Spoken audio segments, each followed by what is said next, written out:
Hello guys, good morning. I'm off to the Social Media World Conference in Toronto, and I thought it would be fun to take you guys along with me.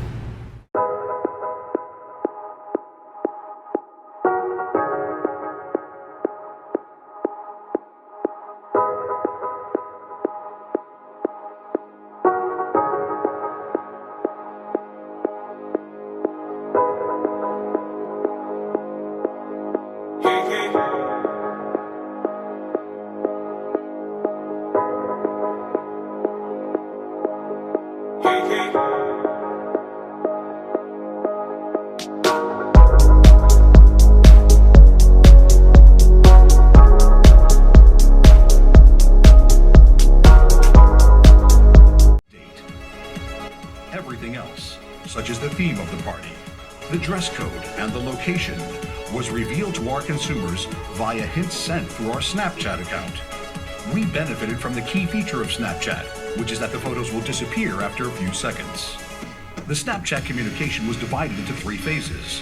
At first, we released a mysterious teaser in order to create buzz. Then we started to release the first hints, before the headliner and location were revealed in the final days of the campaign.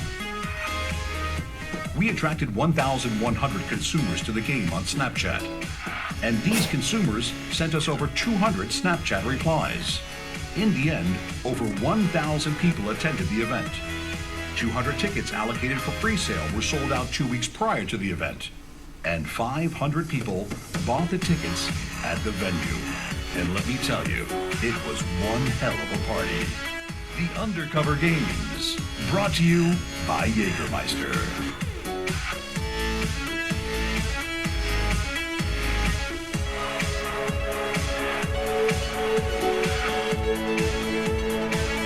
So, if it's one person having a party on your behalf and saying nasty things, it's one person. If 2 or 3 people are saying it, that's a pattern. If 3 or 4 or 5 people are saying it, or a dozen, that is a trend. And those are the kind of things you need to be paying attention to if you want to actually improve your business using digital media. These people are gold. My former co-author, Jay Baer, just wrote a new book called Hug Your Haters. And the reality is these people are a canary in a coal mine for you. You can find the weak spots of what's going on in your business if you are brave enough to listen. So don't shy away from this stuff. Respond, be open to it, get in there, have a conversation. Don't take it so personally. Man, it's just business. Get in there and let people tell you what you're doing wrong so you can improve it the next time. That means that chasing Snapchat is cool, but remember, Yahoo dominated search until 1995. There's always an opportunity to introduce some sort of social aspect to everything that you're creating and publishing. An example of this is leveraging news and ongoing trends. So this is a tweet that we published around the same time that Drake's Hotline Bling video was quite popular with his dance moves and stuff. And it was a way for us to sort of share our excitement around what happens when people get an order notification on their phone when they make a sale on their Shopify store. Failure is cheap, okay?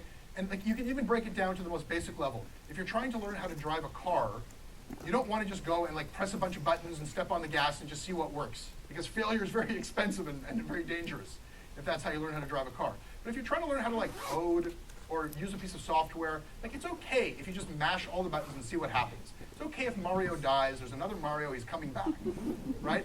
Failure it's okay to fail, and I'm so glad for my failures. I never would have started to be a partner in Bitstrips if I hadn't failed, I suppose. I was in between contracts as a journalist. I was out of work, and I knocked on my friend's door and I said, "What are you up to?" And I got involved with this project.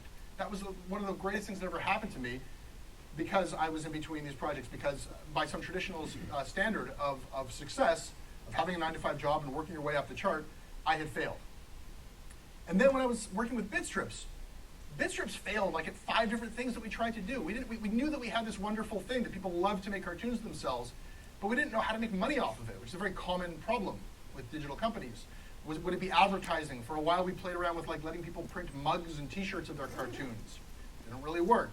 We had an educational version of Bitstrips. It was wildly successful in Ontario. We couldn't really get the sales structure going for the rest of Canada, the rest of the world, for that to be the business model. In tech terms, this has been around for about 10 years, which is like eons, before it actually found, we thought it succeeded wildly, like it had this moment on Facebook where it went super viral, tens of millions of people were using it, and then almost immediately, it was the quickest backlash I ever saw. People like, I hate these goddamn bit strips, get them off my Facebook feed, they're the most annoying thing I've ever seen. There were millions of people using it, no business model attached. So there were all these ups and downs, but we improvised and we pivoted, and eventually things worked out for bit strips. For my career as a journalist, it was only when I was unable, after like 15 years of freelancing as a tech journalist, I wanted to shift and cover the media, and nobody would pay me to do it. I couldn't get any of these legacy media companies to pay me to cover the media itself. So I did it myself. And it was embarrassing to be a podcaster. I've been a radio host nationally, and now I'm a podcaster, giving away a podcast every week for free.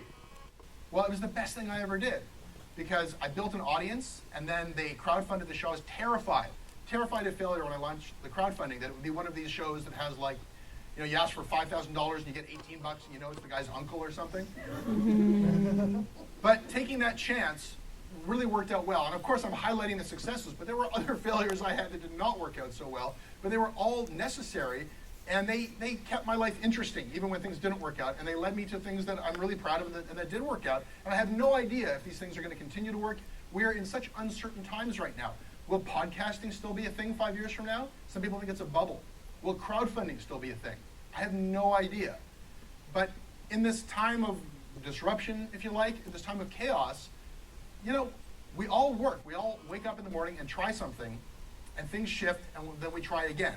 That, I think, is something that we need to learn how to do more bravely as a country. And I think that is, we need to create a culture of risk-taking and excellence, where we are supportive and we fund each other's ideas, and we don't shame failure, where we even reward failure. So I want to leave you with these words.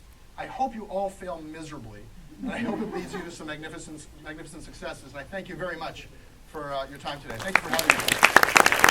So I'm just on my way back to the office from the event, and it's super windy, so I sure hope that you guys can hear me. It was a great conference, and I love attending events like this, whether it be through work or just on your own time. If you can attend events where you can just hear other people's ideas and other people's experiences and other people's journeys, and you can even do so on YouTube. It can be so inspirational and motivational, and oh my gosh, it's crazy windy, but yeah, if you have the opportunity to attend these events, I just recommend it, whether you have to pay for it or it's free. If it's something you're interested in, go for it, because you'll always learn something through other people. And so this conference was on social media, as you guys know, and all different types of social media, from influencer marketing to what's the future of tech, things like that. So it was super interesting. And a couple key things I wanted to share with you was, so one, I put this on Snapchat, but I didn't get the opportunity to film it for you guys. So there was, in Australia, there's an issue where there is an issue all over the world with stray dogs. And because Australia is its own continent, there's consistently an issue with euthanizing dogs. So this company in Australia developed an app to match people's faces with dogs that look just like them, kind of like in, I think it's 101 Dalmatians, when the dog looks very similar to the owners. So I thought this was a super cool idea, and it actually got an increase of I think it was 230% of more adoptions as soon as they introduced this app. So that's great for the animals and great for people. And there's so many things that social media and tech and all of these new developments can offer. And I think it's important to always learn about them. And if you ever have ideas, just something like that, it might seem kind of funny, somebody who would have come up with this idea and explained it to somebody else would have been haha, that thing on Dalmatians. But no, it's not that thing on Dalmatians. It's an idea. Maybe it came from that, but it has created so much value in so many people's lives and so many animals' lives. So there's so many opportunities out there with social and tech. Anyways, there was a lot of campaigns on success stories and different case studies in social media, and I think that the most successful ones, it all came back to the same thing, is that it resonated with people. They were all caring. Oh my god, there might be a thunderstorm happening any second. But yeah, anyways, I just wanted to say that I love social media, and I know there are so many people out there who love social media as well, but there's also people out there who don't think that it's a good thing.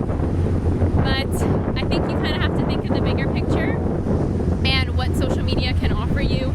Social media has given me a job, it has given me a creative outlet. I'm not the only person who it's done that for either, but it's a way of sharing. And I think sometimes people think about sharing as like a negative thing, like, oh, you know, you post too much on Instagram or Twitter or Facebook. But you know, if you feel like you want to share a good news with somebody or something, then share it. I mean, we live in this world to inspire and create, so why not do those things, especially when you have all these platforms. Anyways, those are my thoughts, guys, and I'm back to work now, so have a great day. Bye.